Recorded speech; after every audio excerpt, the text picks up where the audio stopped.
नमस्कार दोस्तों, रक्षा अकेडमी के ऑनलाइन प्लेटफॉर्म पे आपका स्वागत है। मैं वकुल गोहिया आप लोगों के लिए आया हूँ रट्टा मार सीरीज का नया वीडियो। जैसा कि आप देख रहे हैं, जिसके अंतर्गत हम देखने वाले हैं भारत की नदियां। भारत की नदियों के बारे में बात करेंगे तो भाई साहब, इसके दो अपवाह तंत्र, एक होता है आपका हिमालयन अपवाह तंत्र, दूसरा होता है आपका प्रायद्वीपीय अपवाह तंत्र। हिमालय अपवाह तंत्र में सिंधु, गंगा और ब्रह्मपुत्र, और प्रायद्वीपीय अपवाह तंत्र में भी अनेक अपवाह वो पाए जाते हैं। ठीक है, अपवाह तंत्र पाए जाते हैं। चलिए शुरू करते हैं। आप सिंधु अपवाह तंत्र के बारे में। सिंधु अपवाह तंत्र के अंतर्गत सबसे पहली नदी कौन सी दिखाई दे रही है आपको? सिंधु नदी दिखाई दे रही है, जिसकी लंबाई कितनी है? 2880 किलोमीटर इसकी लंबाई है। सिंधु नदी की कितनी लंबाई है? 2880 किलोमीटर। स्रोत क्या है भाई इसका? तिब्बत मानसरोवर। तिब्बत में क्या नाम है? सिंधी खमंग और सिंधी सांगपो। भारत में यह नदी लद्दाख से होकर क्या होती है? गुजरती है। भारत में नदी लद्दाख से होकर गुजरती है। अगर सहायक नदियों की बात करें तो सांगपो, जास्कर, स्योक, स्वात, सिगार, गिलगित, ये कुछ इंपॉर्टेंट सहायक नदियां हैं। किसकी? सिंधु नदी की सहायक नदियां हैं।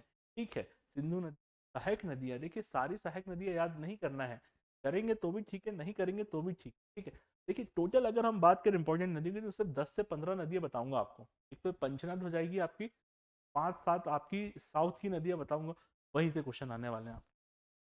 पंचनद की बात करें तो पंचनद मतलब 5 नदियों का समूह, जिसके अंतर्गत झेलम, चिनाब, रावी, व्यास और सतलज। झेलम, चिनाब, रावी, व्यास और सतलज। और सबसे पहली नदी देख रहे हैं आप, झेलम नदी देख रहे हैं, जिसकी लंबाई कितनी है? 725 किलोमीटर लंबाई। किसकी? झेलम नदी की लंबाई कितनी देख रहे हैं? 725। स्रोत की बात कर रहे हैं आप, कौन सा? वेरी नाग। देखिए, जो नाग होता है कैसे झोलते रहता है ना, तो झेलम नदी की लंबाई झेलम नदी क्या हो गया? लंबाई आपने देख ली 725 किलोमीटर। स्रोत कहाँ हो रहा है इनका? बेरी नाग। नाग कैसा हो रहा है? झोल रहा है। ठीक है, तो ऐसे याद करिए। संगम क्या है इसका? त्रिम्मू। सहायक नदियों की बात करें तो सुख नाग, नाग से याद कर लेना, सुख नाग। और देखें भाई, कहाँ गया? ठीक है, सुख नाग हो गया। किशन गंगा इंपॉर्टेंट हो सकती है, अगर आ गया तो गलती से। बस ये दो नदियों के सहायक नदियों को याद करें और आगे बढ़े। अगला देखते हैं आप, चिनाब। चिनाब की बात करें, अस्किनी या इस कमती। चिनाब, अस्किनी या इस्कमती। 1180 किलोमीटर इसकी लंबाई है। चिनाब की लंबाई कितनी है? 1180 किलोमीटर। सिंधु की कितनी थी? 2880। चिनाब की कितनी होगी? 1180। स्रोत क्या है? बारालाचा या लाहौल स्फीति के सूरज ताल एवं चंद्रताल से। सूरज ताल एवं चंद्रताल से। देखिए, चिनाब चंद्रताल हो गया आपका, चिनाब से चंद्रताल। चिनाब ये बाल लगाए हैं तो भैया यहाँ क्या हो गया आपका? बारालाचा। ऐसे करके याद करिए ना, कोई दिक्कत थोड़ी है। ये हो गया चिनाब से बारालाचा दर्रा, और चा से चंद्रताल। सारी बात। चलिए आगे बढ़े। 1180। रावी नदी की बात करें, अन्य नाम परुषणी या इरावती है। 725 किलोमीटर इसकी क्या है? लंबाई है। 725 किलोमीटर लंबाई है। उत्पत्ति की बात करें रावी का, हिमाचल प्रदेश के रोहतांग दर्रे में तांतगारी और बुढलिन। तो रावी नदी याद करिए, रा से रावी, रा से रोहतांग दर्रा। खत्म बात। संगम चिनाब के सराय सिद्ध पाकिस्तान में। चिनाब के सराय सिद्ध पाकिस्तान में। लंबाई कितनी हुई है रावी नदी की? 725 किलोमीटर। चिनाब की लंबाई कितनी है? 1180 किलोमीटर। झेलम की कितनी है? 725। ये 724 भी हो सकती है, कोई दिक्कत वाली बात नहीं है। ठीक, रावी और झेलम की 725 हो गई, चिनाब की 1180 हो गई, सिंधु की 2880। ठीक है, राज्य हिमाचल प्रदेश, जम्मू कश्मीर, पंजाब से होकर गुजरती है। इसी रावी नदी में महाशीर पाई जाती है। ठीक है, ब्यास नदी आ गए हम। ब्यास नदी की बात करें, ब्यास नदी की लंबाई कितनी दिख रही है आपको? 470 किलोमीटर इसकी लंबाई है। कौन सी नदी की? ब्यास नदी की। उत्पत्ति हिमाचल प्रदेश के रोहतांग दर्रा, व्यास कुंज, ये तो कोई याद करने की आवश्यकता ही नहीं है आपको। संगम पंजाब हरिके सतलज नदी में, कुल मिला के इसका संगम हो जा रहा है। राज्य हिमाचल प्रदेश, अन्य नाम बिपाशा। ठीक है, कुल्लू मनाली शहर ब्यास नदी के किनारे ही बसे हुए हैं। शहर पार्वती नदी, बिनबाग, चक्की। इतनी बात समझ में आई कि नहीं? इतनी बात याद होनी कि नहीं, ये बताइए। सतलज 1450 किलोमीटर। सतलज 1450 किलोमीटर। अन्य नाम शुतुद्री, जारदोस, ग्रीक। उत्पत्ति कहां से हुई? राकस्ताल से। राकसताल तिब्बत। सहायक नदियां व्यास, स्पीति, नोगली और बापसा। सतलज की लंबाई कितनी होगी यहाँ पे 1450 किलोमीटर, सतलज की 1450 किलोमीटर। चलिए एक बार फटाफट देखते हैं अपन कौन कौन सी नदी आपने देखा है और कौन कौन सी नदियों की लंबाई आपने मापी। सबसे पहली नदी कौन सी थी आपकी, सबसे पहली नदी थी आपकी सिंधु नदी। सिंधु नदी की लंबाई कितनी थी 2880। उसके बाद आपने झेलम नदी देखा, झेलम नदी की लंबाई कितनी मिली आपको 725।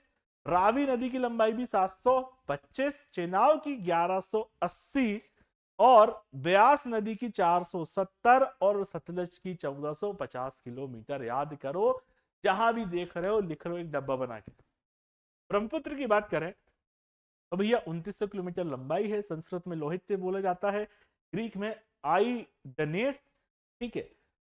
तिब्बत में यारलंग सांगपो, असम में ब्रह्मपुत्र बोला जाता है, असम में ब्रह्मपुत्र बोला जाता है। बांग्लादेश में जमुना बोला जाता है, बांग्लादेश में जमुना बोला जाता है। तिब्बत में यारलांग सांगपो बोला जाता है। उत्पत्ति यारलांग सांगपो तिब्बत से इसकी उत्पत्ति हुई है, किसकी, ब्रह्मपुत्र की, जिसकी लंबाई 2900 किलोमीटर है, जिसकी लंबाई कितनी है 2900 किलोमीटर है, ठीक है।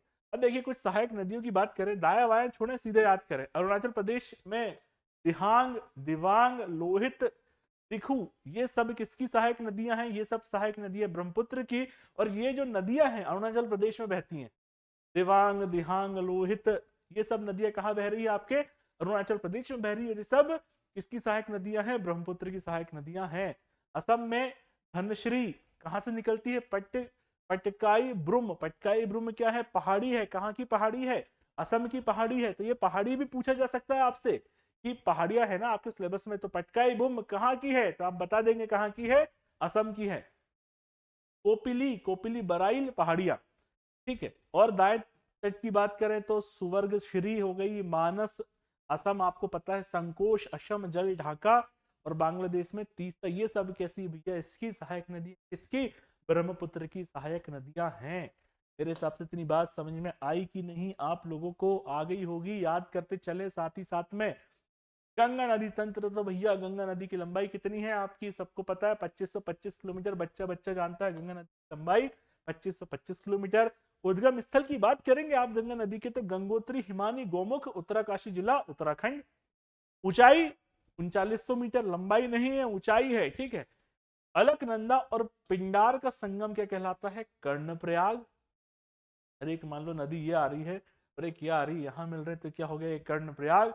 और अलकनंदा और भागीरथी का संगम क्या कहलाता है, देवप्रयाग कहलाता है। ये बहुत इंपॉर्टेंट प्रश्न है, पूछा भी जा चुका है।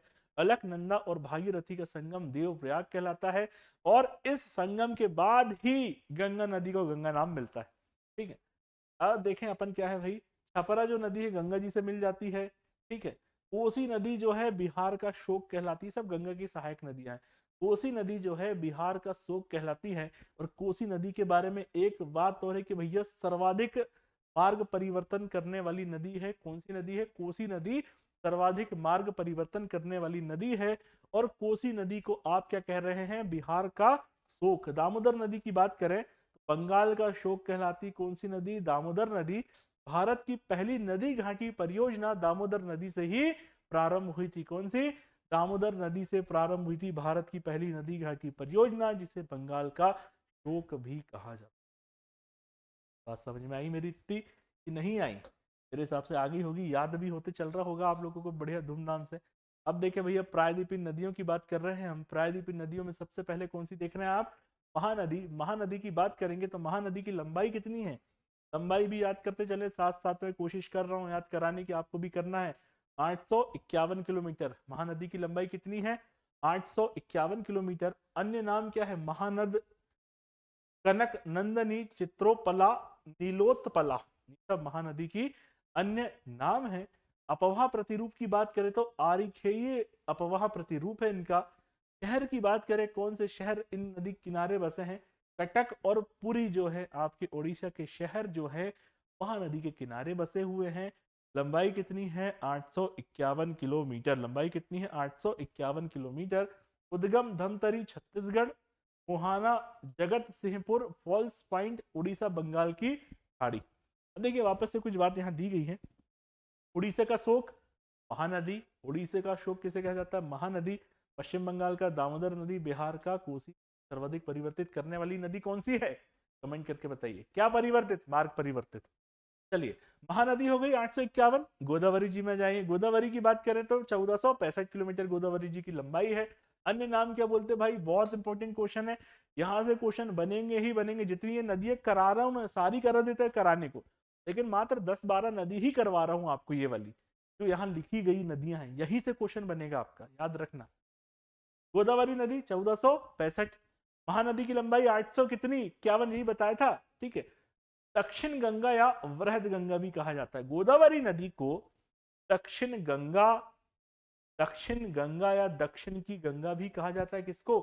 गोदावरी नदी को दक्षिण की गंगा कहा जाता है, या दक्षिण गंगा भी कहा जाता है, बृहद गंगा भी कहा जाता है। 1465 किलोमीटर लंबाई। क्वेश्चन आते हैं, याद ध्यान से सुनना। सप्त शाखाएं हैं, ये शाखाओं के नाम पढ़ लो। गोदावरी नदी का जलग्रहण क्षेत्र भारत के 7 राज्यों से होकर गुजरता है। कौन कौन सा? महाराष्ट्र, तेलंगाना, छत्तीसगढ़, मध्य प्रदेश, आंध्र प्रदेश, कर्नाटक और ओडिशा। 7 राज्यों से होकर गुजर रहा है। सबसे इंपॉर्टेंट प्रश्न क्या बन रहे हैं? एक तो ये बन गया आपका 7 राज्य, दूसरा क्या बन गया? दक्षिण की गंगा किस नदी को कहा जाता है? बृहद गंगा किस नदी को कहा जाता है? और 1465 किलोमीटर किसकी लंबाई है? गोदावरी जी की लंबाई। कृष्णा नदी की बात करें, 1401 किलोमीटर। कितना? 1401 किलोमीटर। नर्मदा की लंबाई कितनी है? नर्मदा जी की लंबाई 1312 किलोमीटर है, याद रखिएगा। तो यहीं से एक क्वेश्चन बन गया आपका कि भैया प्रायद्वीपीय नदियों का क्रम बताइए लंबाई के अनुसार। तो सबसे पहला क्रम कौन सा हो गया? गोदावरी। दूसरा हो गया आपका कृष्णा। तीसरा है आपका नर्मदा नदी। तीसरा कौन सा है आपका? नर्मदा नदी। दूसरा कौन सा हो गया आपका? कृष्णा 1401 किलोमीटर। तीसरा कौन सा हो गया आपका? नर्मदा हो गया। याद रखना, ये क्रम भूलना नहीं। उद्गम सतारा, महाबलेश्वर, मुहाना आंध्र प्रदेश के तट पर डेल्टा। अब देखिए कुछ फैक्ट दिख रहे हैं आपको। कृष्णा एवं कोयना का संगम क्या कहलाता है? प्रीति संगम कहलाता है। किस किस का? कृष्णा एवं कोयना का संगम प्रीति संगम। कृष्णा एवं भीमा का संगम निवृत्ति संगम। कौन सा संगम? निवृत्ति संगम। येरला नदी कृष्णा नदी की सहायक नदी है। भीम नदी का अन्य नाम क्या है? चंद्रभागा। ये सब कृष्णा नदी की सहायक नदी। कृष्णा नदी की लंबाई कितनी है? 1401 किलोमीटर। कितनी? 1401 किलोमीटर। अगली नदी कौन सी है? कावेरी। अब देखिए कई लोग कृष्णा कावेरी में कंफ्यूज हो जाते हैं, कावेरी को बड़ी कर देते हैं, कृष्णा को छोटा कर देते हैं। कृष्ण जी हमेशा बड़े रहेंगे, याद रखिएगा, है ना। कृष्ण जी बड़े, कृष्ण जी इतना बड़ा ले लिए थे कि 3 पग में ना माप लिए थे, तो सबसे बड़े कौन से? कृष्ण जी हो गए। तो आप कंफ्यूज मत होना, कृष्ण जी को ही लगा के आना, है ना। कृष्ण जी 1401, कावेरी 805। कंफ्यूज नहीं होना इन दोनों में। लेकिन कई बार हम क्या कर देते हैं, लंबाई में गड़बड़ कर देते हैं दोनों की। ठीक है, तो अब मत होना कंफ्यूज। आगे बढ़े, कावेरी नदी की बात करते हैं। कावेरी नदी की लंबाई कितनी है भैया? 805 किलोमीटर। अन्य नाम पुण्य, स्वर्णदासी, दक्षिण भारत की गंगा, यही प्रश्न है। दक्षिण की गंगा गोदावरी नदी, बृहद गंगा गोदावरी नदी। लेकिन जैसे ही दक्षिण भारत की गंगा लग जाएगा, कावेरी नदी उत्तर लगा देना। दक्षिण भारत जैसे ही लगा, कावेरी लगा दो। दक्षिण सिर्फ लगेगा तो गोदावरी लगा दो। 805 किलोमीटर कर्नाटक के ब्रह्मगिरी पर्वत से निकलती है। कावेरी नदी के मुहाने को दक्षिण भारत का बगीचा कहा जाता है। किस नदी के मुहासे को? कावेरी नदी के मुहाने को दक्षिण भारत का बगीचा कहा जाता है। कावेरी नदी के मुहाने को दक्षिण भारत का बगीचा कहा जाता है। बात समझ में आ रही है कि नहीं आ रही? मैंने सिर्फ मात्र गिनती की नदियां कराए हूं आपको, और निश्चित तौर पर प्रश्न बनने वाले हैं यहीं से। प्रायद्वीपीय नदियों का उत्तर से दक्षिण की ओर क्रम। सबसे ऊपर उड़ीसा, महानदी, गोदावरी, कृष्णा, पेन्नार, कावेरी और वैगई। महानदी, फिर गोदावरी नदी, फिर कृष्णा नदी, 1400 किलोमीटर लंबाई वाली। ठीक है, ये 3 तो हो गई, समझ लो आपका काम यहीं से हो गया। पेन्नार, कावेरी और वैगई। कृष्णा, महानदी, कृष्णा बाद में आ रहा है। सबसे पहले महानदी, गोदावरी नदी, कृष्णा नदी। ठीक, महानदी, गोदावरी नदी, कृष्णा नदी, 3 याद हो गई। उसके बाद पेन्नार, कावेरी और वैगई। पेन्नार, कावेरी, वैगई। ठीक है, लंबाई, अब लंबाई आएगी तो भैया याद रखना ही, लंबाई को भूलना नहीं। गोदावरी की आप सबको पता है 1465 किलोमीटर हो गई, 50 किलोमीटर। कृष्णा नदी की आपको पता है 1400 किलोमीटर के आसपास लंबाई है। नर्मदा जी की तो आपको सबको पता है। महानदी भी आपको 851 पता है। कावेरी आपने 805 देख लिए है, उसके बाद में ताप्ती याद कर लेना, क्वेश्चन आएगा, क्वेश्चन आके ही रहेंगे। पांडेवी एवं जुआरी गोवा की नदियां हैं, आपको पता है। भरतपुझा केरल की सबसे बड़ी नदी है, कौन सी? भरतपुझा केरल की सबसे बड़ी नदी है। बराक नदी मणिपुर के माउंट जानपो से निकलती है, बराक नदी मणिपुर के माउंट जानपो से निकलती है। देखना भाई, जो मैंने अभी तक बातें बताई है, नदी से क्वेश्चन आपका यहीं से बनने वाला है। अगर भारत की नदियां आएगी तो क्वेश्चन यहीं से आने वाला है। अब ये सारी नदियां यहाँ एक साथ दे दी गई है, जितनी नदियां थी अपने भारत में, ऑलमोस्ट इंपॉर्टेंट नदियों कवर करने की कोशिश की गई है इस टेबल के माध्यम से, लेकिन सारी बातें हमने पहले ही कर चुके हैं, ठीक है, वो याद रखिएगा। देखिए, इन नदियों के बारे में आपने पढ़ लिया है, 1 2 3 4 5 ये नदी आपने देख चुके हैं, अभी ऊपर पढ़ लिए, गंगा नदी देख ली है। यमुना की बात करते हैं, यमुना नदी को देखें आप, तो बंदरपूछ के पश्चिमी ढाल पर यमुनोत्री हिमालय से निकलती, कहां से निकल रही है? यमुनोत्री हिमालय से निकल रही है, और संगम कहाँ हो रहा है? प्रयागराज गंगा नदी में आके ये मिल जाती है। कहाँ मिलती है? प्रयागराज गंगा नदी में मिल रही है। लंबाई कितनी है? 1375 किलोमीटर। लंबाई कितनी है? 1375 किलोमीटर। सहायक नदियां चंबल, बेतवा, केन। अब देखो, ये यही इंपॉर्टेंट हो जाता है प्रश्न। क्यों इंपॉर्टेंट हो जाता है? क्योंकि किसकी सहायक, ये सब मध्य प्रदेश की नदियां हैं, और कहाँ जाके मिल रही, सब यमुना जी में मिल रही। तो इसका मतलब है कि भैया ये सब जो नदियां हैं, क्या केन, बेतवा, चंबल, केन, बेतवा, चंबल मध्य प्रदेश की नदियां हैं। क्वेश्चन पूछेगा आपसे किस नदी में जाके संगम हो जाता है, आपको बताना है यमुना नदी में इनका संगम, ये इंपॉर्टेंट हो जाता है। रामगंगा की बात करें, नैनीताल के समीप मुख्य हिमालय दक्षिणी भाग गंगा नदी में मिल जाती है, 696 किलोमीटर लंबाई है। कौन इसकी प्रमुख सहायक नदी? किसकी? रामगंगा की। ब्रह्मपुत्र की आपने बात कर ली है, महानदी की आपने बात कर ली है। सारी इंपॉर्टेंट नदियों की मैंने पहले ही चर्चा करवा दिया हूं आपको, जहां से प्रश्न बन के ही रहेगा। लूनी नदी अजमेर जिले में स्थित नाग पहाड़ कच्छ के रण में मिल जाती है, 320 किलोमीटर लंबाई है। यह भारत की एकमात्र अंतर्वाही नदी है, ठीक है, यह भारत की एकमात्र अंतर्वाही नदी है। चलिए आगे बढ़े थोड़ा सा। साबरमती नदी आ गई है आपकी, साबरमती के बारे में देख लेते हैं, थोड़ा सा पढ़ लीजिएगा। साबरमती का हो गया। बाणगंगा नदी की बात करें, यमुना में मिल जाती है, ठीक है, कोई बात नहीं। कृष्णा नदी आपने पढ़ चुके हैं, 1401 किलोमीटर इसकी लंबाई है। कावेरी की 805 किलोमीटर लंबाई है। मेरे हिसाब से बात समझ में आ चुकी होगी। प्रश्न बनेगा भैया, जितने मैंने ये ऊपर कराया हूं, ठीक है, यहां से लेके तो पहले पेज तक प्रश्न बनेगा, तो आप देख लीजिएगा यहीं से बनेगा। और चांसेस ज्यादा रहेंगे कौन से? प्रायद्वीपीय नदियों से प्रश्न आने के चांसेस ज्यादा रहने वाले हैं, वहीं से प्रश्न बनेगा। अच्छे से तैयार करो, जितनी बातें मैंने बताई है आपको, वो जैसे मान लीजिए, और बताता हूं आपको कुछ बातें। लंबाई चौड़ाई याद करने की कोशिश कर ली, ये वाला फैक्ट बहुत अच्छे से कर लेना, ये वाला पेज आप। चलिए इसके बाद में एक बार इसको जरूर पढ़ लीजिएगा, ठीक है, क्या बात विशेष दी गई है, हालांकि कोशिश कर दी गई आपको बताने की। अंतिम में यही कहता हूं आपसे कि भाई, ये वाला जो बैच है, ये टेस्ट सीरीज 499 वाली, ये सिर्फ 499 टेस्ट सीरीज नहीं है, लगभग आपके 120 टेस्ट मिलने वाले हैं इस टेस्ट सीरीज के अंतर्गत। और यकीन करें आप, स्तर बहुत उच्च लेवल का बनाया गया है। इसके अलावा अगर ये लेते हैं तो आपको एमपी का भी रिवीजन साथ में करवाया जाएगा, इंपॉर्टेंट एमपी का रिवीजन, जहां से 40 प्रश्न बनने की संभावना रहती है। साथ ही साथ करंट अफेयर्स भी आपको प्रोवाइड कराया जाएगा ऑनलाइन माध्यम से, बलराम सर के द्वारा। इसके साथ ही साथ आपको आर्थिक सर्वेक्षण भी करवाया जाएगा। ये सब बातें आपको मात्र 499 रुपए में मिलने वाला है। और अगर आपको पूरा क्लास चाहिए, टॉपिक 51 टॉपिक, तो मात्र वो 999 में मिल रहे हैं। और अगर ये 999 वाला लेते हैं तो इसके साथ में ये सारी चीजें भी क्या मिलने वाली है आपको? फ्री में मिलने वाली है। तो मिलते हैं अगले वीडियो में, तब तक के लिए जय श्री राम।